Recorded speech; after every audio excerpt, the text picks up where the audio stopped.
Welcome to Meant to Pause. My name is Kelly Coulter, and I am your creator, producer, and host of this wonderful video podcast that we film in Victoria, British Columbia at the amazing House of Owl. Today, for our second episode of our second season, which thank you to TELUS and STORYHIVE for once again supporting this very important podcast about menopause, we have Charmaine, who is our skin expert. Not only have you been a gift in my life so far, and thank you for that, I'm really happy that you're here today and sharing with the audience and the people that are listening about the importance of not only taking care of your skin, but also giving us some of your expertise on what can be expected and, you know, how we can navigate these interesting waters that menopause brings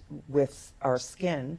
So if you could, for the audience today, just introduce yourself. Sure. Well, thank you so much for having me, Kelly. I'm Charmaine Shipley. I'm the owner of Nivali Skin and Laser Clinic. My profession is I'm a medical esthetician and laser technician. I just help people that are struggling with their skin or maybe unhappy with their skin and help them to achieve their skin goals. And ultimately, my passion is just to help people to have healthy skin. And through that, when people have, you know, healthy, glowing skin, they feel more confident and beautiful about themselves. So that's my reason for doing what I do. And I have the Nivali Skin and Laser Clinic downtown Victoria.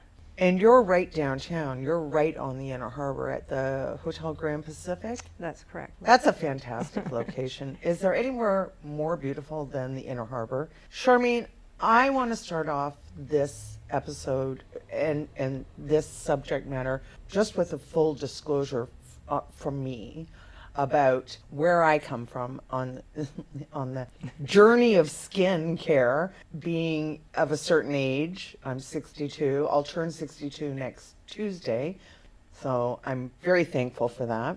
But when I was growing up, when we had a swimming pool in the backyard, my mom was drenched in baby oil, and I probably dabbled with it too, but I don't think but baby oil was our Totally, I was right there. suntan lotion, right? And then, you know, we were introduced to sunscreens at, I don't know when they came out, in the 80s maybe. I don't think I ever wore sunscreen, to be honest with you, because we were sun worshippers, basically. And I still am. I love the sun. I think, you know, I spend a great deal of time outside and in the sun.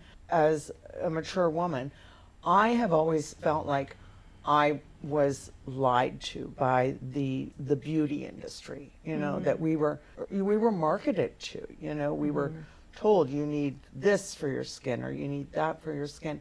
And it became really hard for me to disseminate, you know, what I really needed. I'm almost say that I'm from the hippie school of skincare, where it was like, you know, I mean, I remember putting oil, like mayonnaise on my face and olive oil, and you know, like those were my nutrients. So I'm just like, I come at skincare from I guess a place of dubious. I'm not sure what to believe anymore. So maybe if you could give me your thoughts on what you think the skincare industry or you as a skincare expert, you know, how do you talk to people like me? Well, I often use the phrase, it is the Wild West of skincare. There's a lot of marketing. There's, you know, the candy store of skincare that is very popular among the young people. Yeah, the skincare industry had changed a lot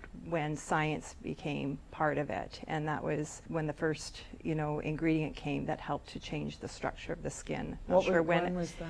That L'Oreal came out with it. It's called the ceramide, and that's when Okay. they saw that it supported the collagen of the skin. So this time, Yeah, and I then think the so. vitamin C Yep. came out. So science has come a long ways. Our grandmothers, and when we were younger, there wasn't any, science-based skincare, and we used, grandmother used Pond's cream. Yes. And Who doesn't know the smell Yeah. of Pond's, right? Yeah, and so a lot has changed, and yes, the consumer is, is confused out there on what it says that's on the bottle and what maybe is or isn't in it. There's no regulation, so it is confusing for the consumer out there. As an expert, because you have people that will come in and you will give them an assessment of where their skin is at and almost prescribe to them a certain regime or what they need to be doing to create healthier skin. Right. Am I right? Yeah. And so when we see people marketing skincare products, I always say go to the experts. Like when we're talking about menopause, I'm like, go to the experts. Like we are relying right now on information that is not expert information. It is the Wild West of the beauty industry. Do you think more so now than say when we were growing up? Because for sure, with the internet and Yes. so much more available. Yeah. I know personally myself at the clinic, I work with skincare companies that I trust. I always say the proof is in the photo. So if someone goes on Right. a skincare program, they're actually able to see the results. So if people are buying stuff over the counter, that's where they get sort of frustrated with and Yes. disappointed with what it says that it's going to do, and it actually doesn't. And so there is a difference in the formulation of products, what they say that's in the bottle, and also science-based and combining botanicals, natural-based ingredients as Right. well. So so when I have people in the clinic, I do spend time with them. I often say, it's not until I get you under the magnifying lamp that I can truly see what's happening with your skin. Right. We also do photo imaging that gives another perspective on the skin analysis, and then I create a in-clinic treatment plan if that's what they're wanting, and they walk away with a home care plan as well. Go and see an expert or talk to an expert. Part of the reason I wanted to have you on the show so much today was because your expertise can inform our audience in ways that, in their local hometown or city that they live in, reach out to the experts that they can and talk to them about what is going on with their skin. And I'm talking about, throughout your entire life, right? And we did rely, I want to say like the pre-Mad Men era, on what our mothers did, right? Or our grandmothers did. And that's obviously changing.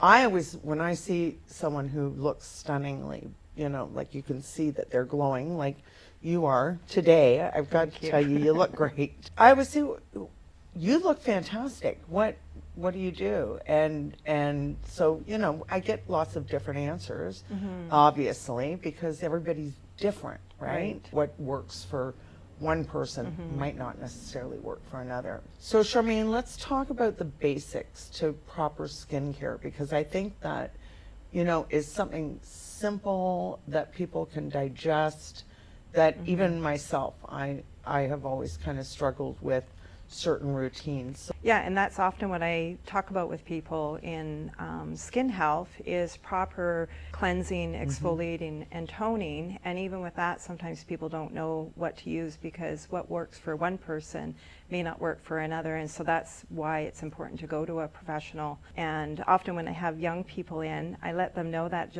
even just cleansing, toning, and exfoliating with the right products based on their skin type, and then using sun protection and maybe a good quality moisturizer. If they do that for a long period of time and protecting their skin from the sun, they'll keep their skin looking healthy and vibrant for a long time.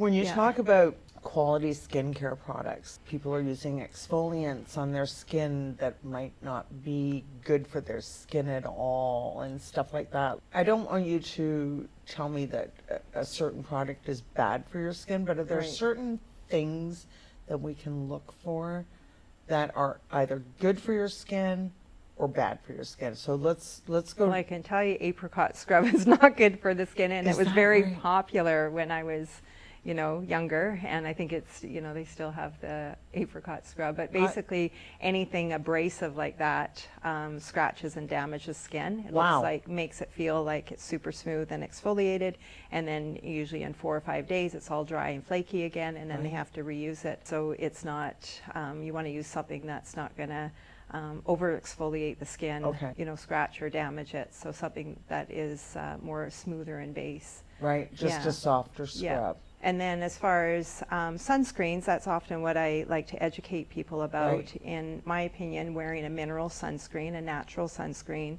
most of the year, like all year long. But when we are going and traveling, or we're doing outdoor activities and sweating and that sort of thing, it's better to wear a chemical sunscreen, because the downside of mineral sunscreens is that they don't always stay on. Okay. They don't oxidize the titanium and mineral that's in the natural sunscreens, but with the chemical sunscreens they do, so you do have to make sure you reapply. I did not even know there was a difference. I didn't That's even know. often what people say. Yeah. Yeah, they So ask there's a what is mineral sunscreen, and so mineral sunscreen are just minerals that come from the earth. Will it say it on the sunscreen? Yeah. Okay. Yeah, it'll say mineral sunscreen. Okay. Yeah, and they've come a long ways. The older brands used to be thick, sticky, or really greasy. Yeah. And so the newer formulations now, they go on, quite clear, even though it's white in its purest form. There's a lot of them that are now clear and micronized that you don't see it on the skin. Okay. So. So those are two good positive things that we can be doing from the morning to the night time things. So you're waking up in the morning. Are you washing your face right? Like honestly. Yeah, doing that morning and night, cleansing, toning for sure morning and night, and then exfoliating a few times a week. A few times a week. Yeah, Okay. and Good. we do stop forming collagen at the age of 25. So one serum. Pardon me. Yeah, we don't make any more collagen at the age of 25. I just want to stop you there Yeah. because women who are perimenopause are now completely in a tizzy, and I think even younger women, people are alarmed about that they're suddenly going to lose all their collagen. If you're telling me that you stop producing collagen when you're 25, why is it that we're plugging into this as a menopausal problem and not as an issue as a younger person and doing that preventative nurturing for our own Right. skincare? Yeah, and that's where I come into play, like protecting the skin from the sun, because that's basically what the sun does. It's an assault to the skin. And someone that has had a lot of sunscreen, I often, sometimes you've been on holidays and you see someone really leathery skin, there's no more collagen, left, very little collagen left in their skin. And so we want to preserve the collagen that we have. And, Oh, I see. And so, through the aging process, the collagen, starts to, when the skin is dehydrated, it starts to collapse. My understanding up until we've just been talking now was that I was producing collagen until my menopause started. If there's a reason for this show, that might be the one reason. Like this might be like, and I've seen it happen in some of our other shows where people have given us information and it's just been jaw-dropping, right? That we do not know this already. So thank you for that, Charmaine. That's huge, and that I think will help to inform people who are in their, 30s and 40s. I had a friend recently tell me that she is absolutely petrified of her, like she's perimenopause. And I was like trying to reassure her. And I'm like, I don't miss my hormones at all. And she laughed, right? Because it was like, yeah, there is an upside to this.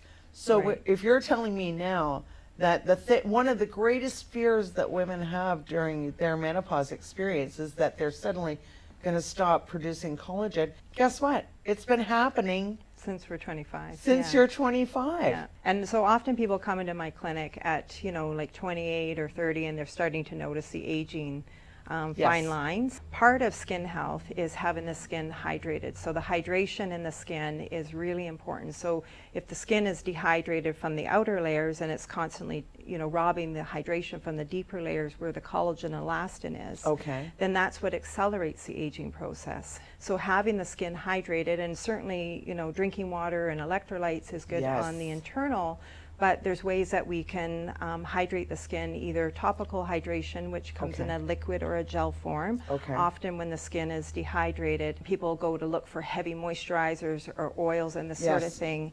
Hydration comes in like a liquid or a gel form, so we want to plump the skin up of moisture. And then ways that we can stimulate our own hyaluronic acid. Hyaluronic acid is kind of an ingredient. It's a buzzword in skincare right now. We have hyaluronic acid in our skin, and it's what helps to retain the moisture in the skin.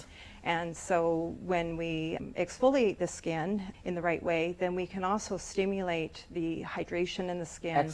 And we also want to, with that cellular renewal, because when we get older, everything starts to slow down and our skin starts to get Which is not drier. a bad thing, by the way. It's not, because we not do a need bad to slow. thing.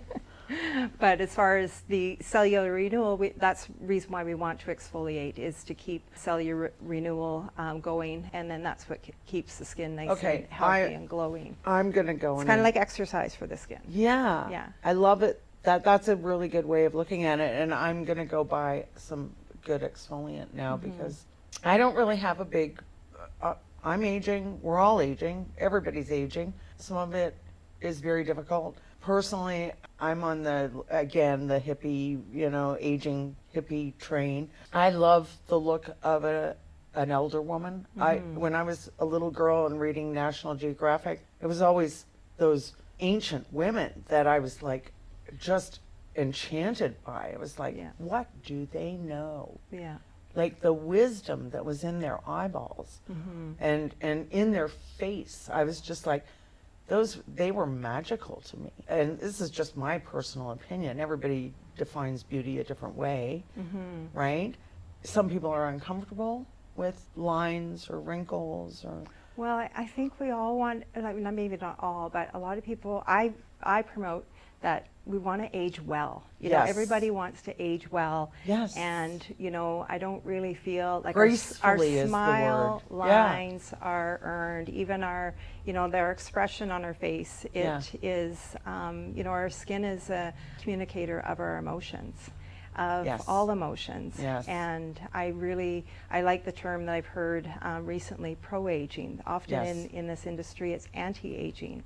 And I think it's a beautiful thing when we look after ourselves and, and exercise self-care. And part of skincare is self-care. I just think it's a beautiful thing to, age well and take care of yourself. Take care of yourself, Right. We talked a little bit about some of the things that contribute to a less than healthy skin. Well, the pressures of people are, wanting to erase their stress lines off their, forehead with, injectables, and that's a whole nother topic that we can cover here for sure, because it's something that I'm passionate about educating people about the neurotoxin injectables that are, widely popular. The, one popular brand name I won't mention, but there's many other brand names of that. But basically, it's botulism that's being injected into the skin, into the forehead, around the eyes, which is very close to the brain. There's new studies showing that this toxin is showing up in the brain. Okay, wait a minute. Can I back you up there? Did you say there are studies or they're showing? There are studies that are showing. Okay. We're all different with regards to how we alter ourselves, right? How we put on jewelry, wear tattoos. Right. We all do these things that make us feel better. So I have no judgment on people that want to do things to themselves. Right. Ideally, it shouldn't harm them, but if they want to, that's their business. That's my personal opinion. I think certain industries should be held to account for if they have information. Like, we can talk about this in like the climate crisis or the tobacco industry. Like, if you know that those products are harming people, you're liable, basically, right? So I think science will prove this current issue. Women were taking out breast implants Right. in the Yeah. 80s because they were leaking. Like, there are real issues, for sure, right? I think at the heart of this is the pressure that not just women, men feel it too, to remain youthful. That is the crux of it, right? Your skin, your face, to be specific, that's what you're wearing into the world, right? So there is an ageism that I think needs to be kind of reversed, right? And it's like, no, I want to have gray hair. I want to be looked at as someone who maybe has a little bit more knowledge. That's my enhancement, right? Is my gray hair. Like, Right. that's the irony. I think we're touching on something that's happening, and I want to call it your industry, the skincare industry. And that is that you as an expert are seeing, some of the ill effects of whether it's marketing, whether it's certain products. Do you want to talk to me about how you feel around those?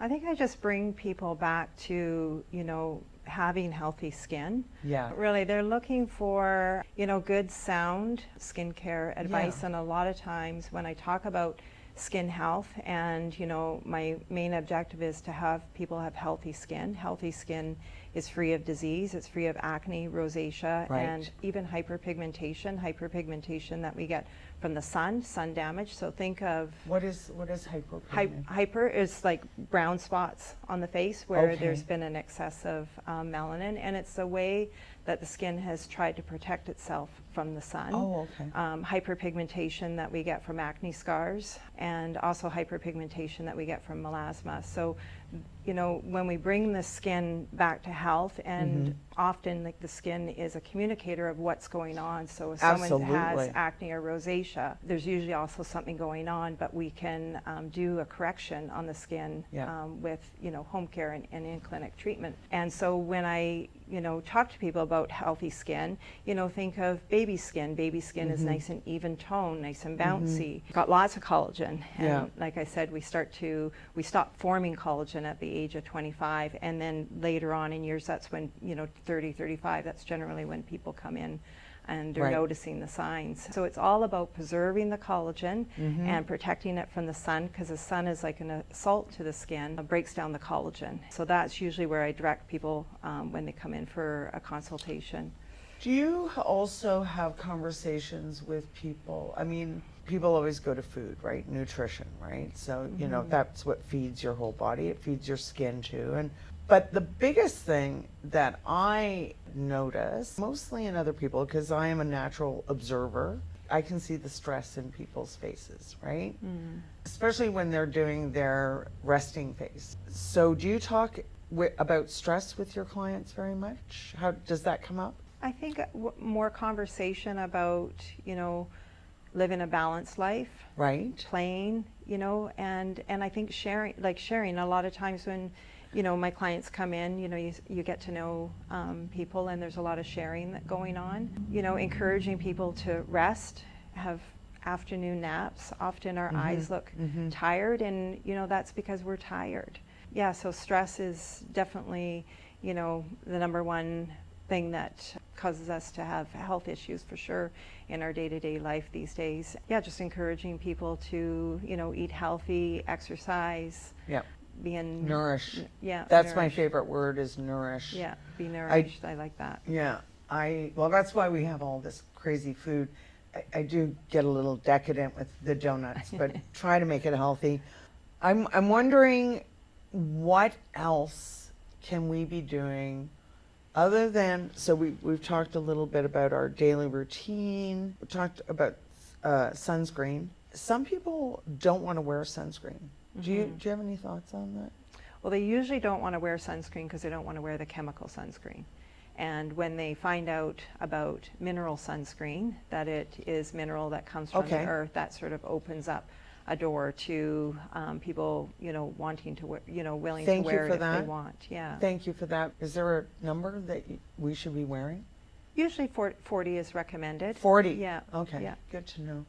The other thing, we're talking about menopause today. Is there anything that you recommend for women in perimenopause that they could be doing for their skin that they might not be doing right now? Well, definitely the basic skin Routine. and using serums. Serums Serums. are where it's at to treat and transform the skin.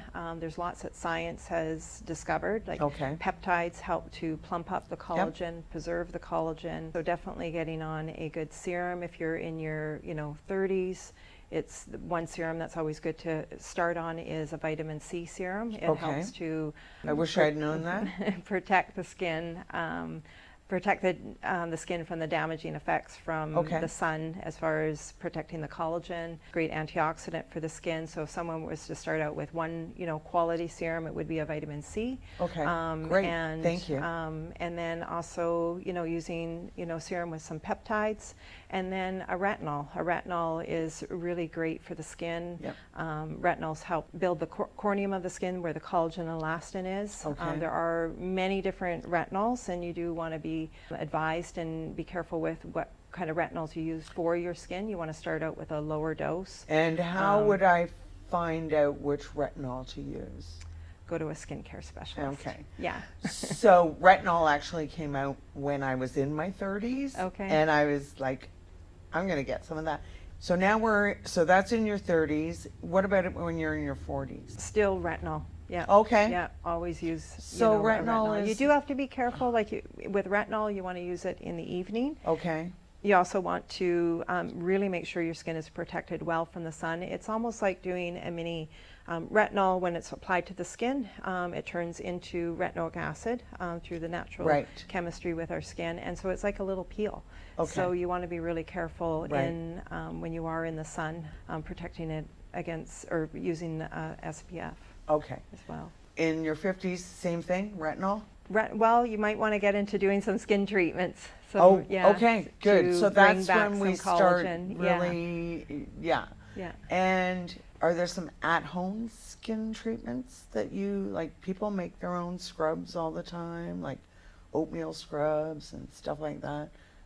Yeah, definitely the skincare. I know there are you can do some home microneedling. Yeah. So if you do microneedling, make sure you get a good quality microneedling roller, something really Okay. like a low needle depth. I know it kind of scares some people, Yeah. but that controlled micro injury to the skin helps to stimulate the collagen. Micro needling. I know it sounds scary. And did not even, this is all news to me. Yeah. Okay. It's a whole nother world. So I'm now in my 60s, so what can I be doing? Can I start microneedling now, or? Sure, you can do Or it at any age. retinol. Yeah, retinol would be your Yeah. best thing to use on a regular basis. I often describe it puts the skin under sort of construction, and so there's sometimes a few growing pains in the beginning. Yeah. When you first start using a retinol, you can be a little red, Yeah. a little peeling. After a while, your skin starts to tolerate it, and it just helps to plump up and build the collagen. And the sunscreen and the other sunscreen, yeah. routines that we talked about. Yeah. I don't want to stop at my age. What about women in their 70s? I guess the same thing. Yeah. Yeah. Okay. So Yeah. we pretty much just got Yeah. like the whole, like you've answered so many questions that so many women have. And men too. Like, let's face it, the menopause experience outside of all the other symptoms that are being, blasted at us all the time.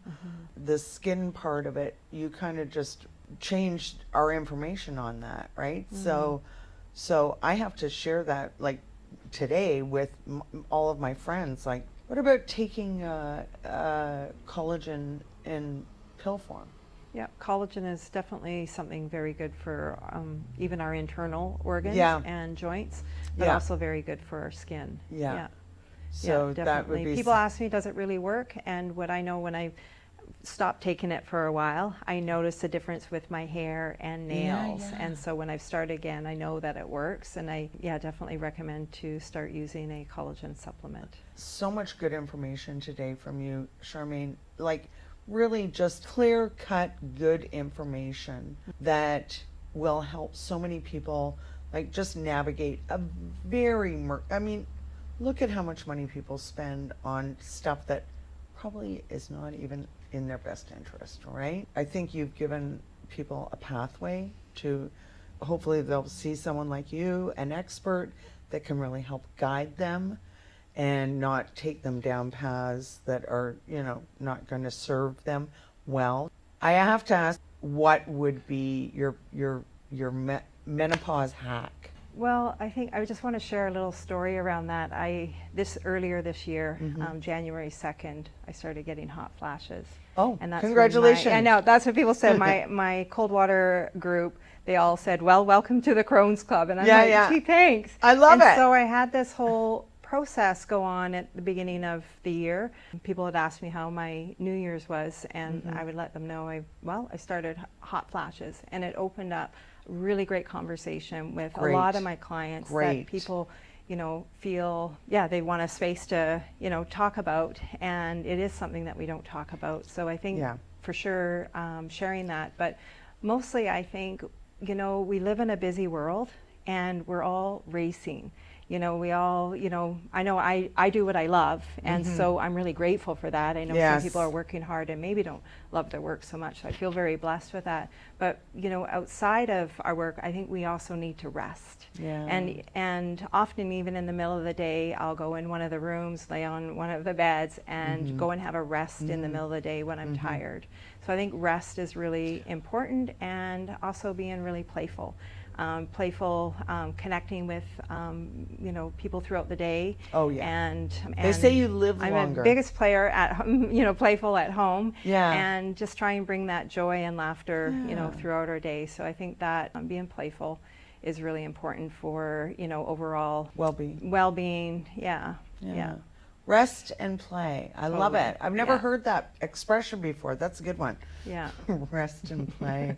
I want to thank you again today, Charmaine. I appreciate your honesty, your integrity, and I think our viewers will too. So thank you so much. All right. Well, thank you for having me. Thank you. I also want to thank the House of Owl, which I always thank. I have someone else who I want to thank today, because Win, which is our wonderful, gently used clothing and knick-knack store here in Victoria, graciously has sponsored my wardrobe for this season. And I just have to show everybody that this scarf has like peacocks on it, they live in Beacon Hill Park. And if you are walking around Victoria, chances are you're going to run across a peacock in the city. So thank you so much to WIN, Women in Need, a wonderful organization that supports women in need. I want to thank TELUS and StoryHive for once again supporting this show, Menopause, and thank you to all of our viewers. Please keep watching, because this is good information. See you soon. Bye.